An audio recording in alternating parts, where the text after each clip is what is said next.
नमस्ते दोस्तों, आप लोगों का स्वागत है इस चैनल जर्नी टू एक्सीलेंस जो आपके सफ़र का हमराही है। इस चैनल में हम लोग बहुत सारी चीज़ें कवर करेंगे जो आपको हेल्प करेगा, आपकी मदद करेगा लाइफ में एक्सीलेंस और सक्सेस अचीव करने के लिए। पहली सीरीज़ जो मैं इसमें डाल रहा हूँ वो है आपके लिए एक्सेल, क्योंकि एक्सेल एक ऐसी चीज़ है जो आप रोज़ाना इस्तेमाल करते हैं अपने काम में, अपने ऑफिस में, अपने स्कूल में, कॉलेज में, और कई चीज़ें ऐसी हैं जो हम लोग एक्सेल की समझ नहीं पाते हैं, और कुछ वर्ड्स ऐसे हैं, कुछ शब्द ऐसे हैं जो हम लोग काफ़ी टाइम कंफ्यूज होते हैं। तो ये जो सीरीज़ है ये आपको लेके जाएगी शुरू एक्सेल के शुरुआत से जितना भी एडवांस आपको एक्सेल में जाना है। ये वीडियो सारे इंग्लिश में भी अवेलेबल हैं, आप इंग्लिश की प्लेलिस्ट भी देख सकते हैं, और हिंदी में भी मैं ये वीडियोस डाल रहा हूँ जिन लोगों को इंग्लिश में दिक्कत है। तो शुरुआत करते हैं अपने सफ़र की एक्सेल के, और उसमें हम क्या क्या बात करेंगे। हम बात करेंगे एक्सेल के कुछ वर्ड्स की, जैसे रोज़ क्या होती हैं, कॉलम्स क्या होते हैं, शीट्स क्या होती हैं, सेल्स क्या होते हैं, आप अपना डेटा एक्सेल में किस तरीके से डालें, जो आप किस तरीके से स्ट्रक्चर करें, किस तरीके से डालें, और कुछ छोटी छोटी चीज़ें जो हम लोग गलत करते हैं और उनको कैसे अवॉइड करना है, उनसे कैसे बचना है, जिससे आपका एक्सेल का डेटा आपको तरीके से, ढंग से आउटपुट दे सके। तो पहले हम शुरुआत करते हैं बेसिक चीज़ों की। अभी एक्सेल की एक वर्कशीट, एक्सेल की फाइल को हम बोलते हैं वर्कबुक, और एक्सेल की वर्कबुक में आप कितनी भी शीट्स डाल सकते हैं। आप जब तक आपके सिस्टम में मेमोरी है, जो आपका एक्सेल जो टेक्निकल स्पेसिफिकेशन है, जितनी आपकी सिस्टम में रैम है, जितनी आपकी सिस्टम में मेमोरी है, आप एक एक्सेल फाइल में उतनी शीटें बना सकते हैं। लेकिन जो एक आइडियल चीज़ है, आप अवॉइड करें 10 से 12 शीटों से ज़्यादा ना डालें एक एक्सेल शीट में, एक एक्सेल वर्कबुक में, क्योंकि जितनी आप ज़्यादा शीट्स डालेंगे उतना ही आप भी कंफ्यूज होंगे और एक्सेल का सिस्टम भी आपका स्लो हो जाएगा।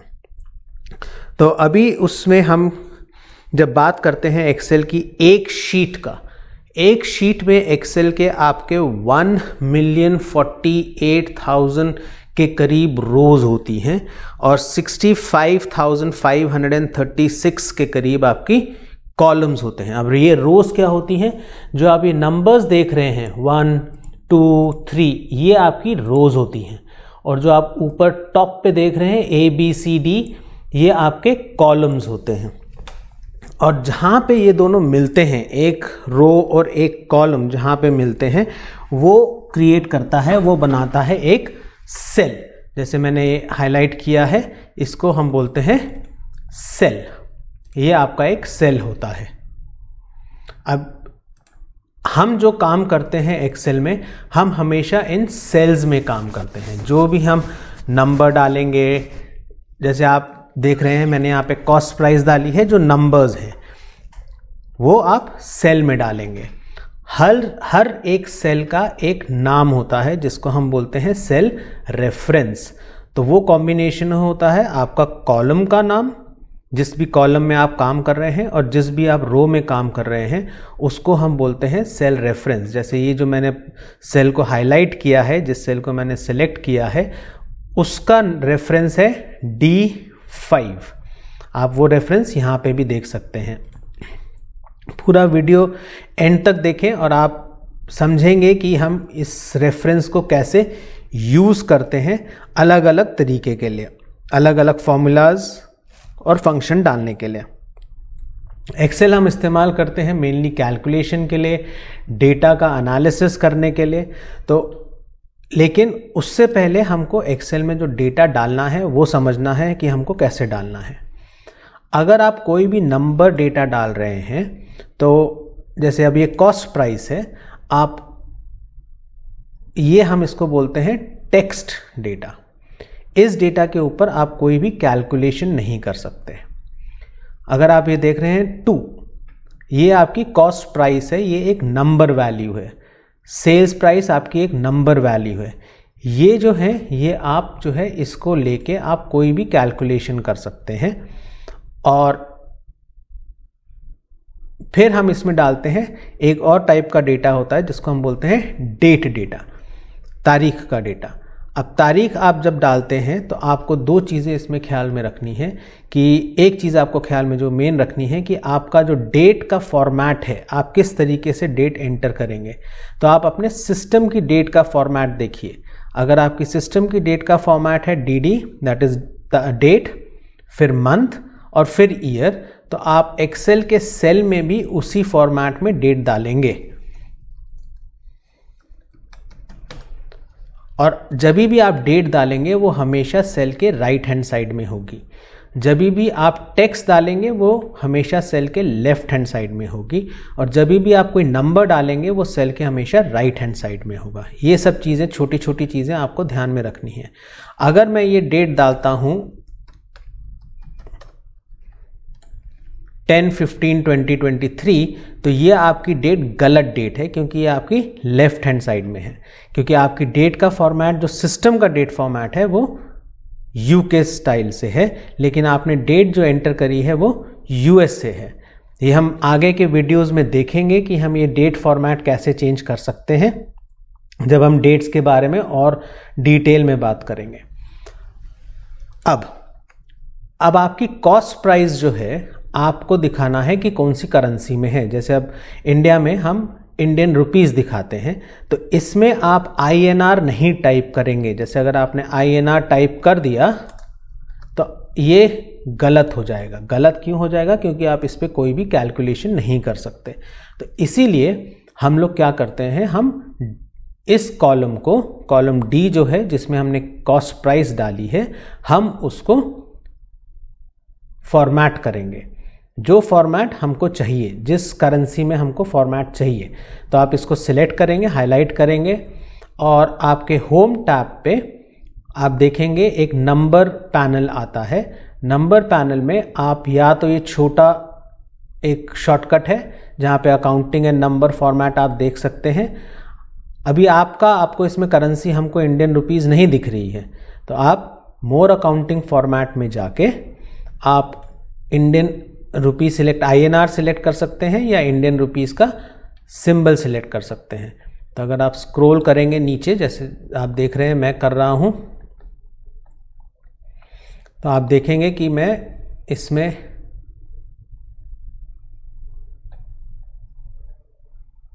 हिंदी का R मैंने सिलेक्ट किया, तो आपकी ये करेंसी। लेकिन आप ये टाइप खाली 2 ही करेंगे। अगर मैं अब इसमें 2 करूंगा तो वो अपने आप ही वो सिंबल ले लेगा।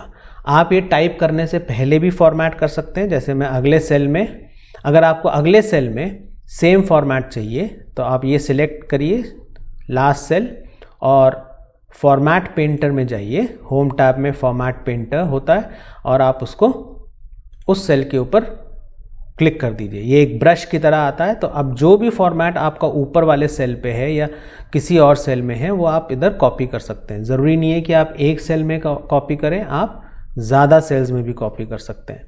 तो अगर मैं यहाँ पे अब 100 डालूंगा तो आप देखिए अपने आप R और 100 आ गया। इसी तरीके से हम सेल्स प्राइस को भी हम फॉर्मेट पेंटर लेके कर सकते हैं, क्योंकि हमने एक में कर दिया है। तो अब हम फॉर्मेट पेंटर लेके उसको फॉर्मेट कर लेंगे। अब ये तो हो गया, आपने डेटा एंटर करा है। अब ये तो आपने डेटा एंटर कर दिया जो आपने करेंसी फॉर्मेट में डाल दिया है। अब हम ये देखेंगे कि एक्सेल में हम लोग कैलकुलेशन कैसे करते हैं। अब कैलकुलेशन करने के लिए एक्सेल में हम सेल को कैसे बताएं कि भैया एक्सेल अंकल आपको टोटल सेल में आपको कैलकुलेशन करनी है। कैलकुलेशन करने के लिए एक्सेल को ये बताने के लिए कि देखो दोस्त, इस सेल में हमको वैल्यू जो है कैलकुलेट करके आनी चाहिए। तो इस केस में हम क्या करते हैं, एक्सेल के सेल में हम इक्वल टू सिंबल से स्टार्ट करते हैं। जब भी हम इक्वल टू सिंबल से स्टार्ट करेंगे तो एक्सेल अपने आप समझ जाएगा कि यहाँ पे मेरे को कैलकुलेशन करनी है। अब जब कैलकुलेशन हम लोग करते हैं, दो तरीके हैं। मैं आपको पहले एक रॉ मेथड बताऊंगा, एक मेथड बताऊंगा जो बिल्कुल ही बेसिक आपका मेथड है, जिसमें अगर आपको टोटल सेल कैलकुलेट करनी है, आपको देखना है कि मैंने 84,091 यूनिट बेची हैं 3 रुपीज़ के हिसाब से, तो मेरी कितनी टोटल सेल हो गई है। तो मैं 84,091 टाइप करूँगा, मल्टीप्लाई करूँगा 3 से, तो मेरी यहाँ पे सेल आ जाएगी। मैं उसको नंबर में कन्वर्ट कर देता हूँ, वो मेरी सेल आ जाएगी।